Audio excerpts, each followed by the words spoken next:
Yani kila siku sisi hatutoacha kuongea, hatutoacha kulalamika, hatutoacha kuwaambia haya ambayo yanafanyika katika mechi za Yanga sio siri. Yani mnatuforce tuongee na hatutoacha kuongea. Yani hata mfenyeje hatutoacha kuongea. Sisi tunawaambia ukweli. Yanga Afrika mnaikandamiza.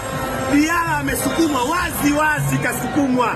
Mtu ana mpira unaingia wenyewe golini. Refa unaangalia. Diala akaona nisilalamiki hapa kwa sababu muda unaenda, tunaweza tukapata chochote kitu.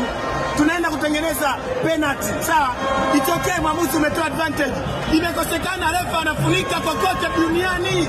Itakiwa ile penalty. Refa katumia na penalty yenyewe. Mambo gani haya jamani? Nataka tuchezeje?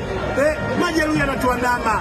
Ratiba ngumu. Lakini baada ya sasa akijitoa uwanjani ndio mnawakandamiza. Mfanyeje? Diala kashaongea sana kama kuna dalili mbaya za Yanga kunyang'anya ubingwa. Diala kashaongea sana ndio maana anakemea. Si umeelewa? Yani ndio maana anakemea na hata kukemea. Hii mbaya imezidi mpaka mchezaji wetu anaamua kuongea na kuambia marefa wanachofanya sicho. Mpira uende hivyo.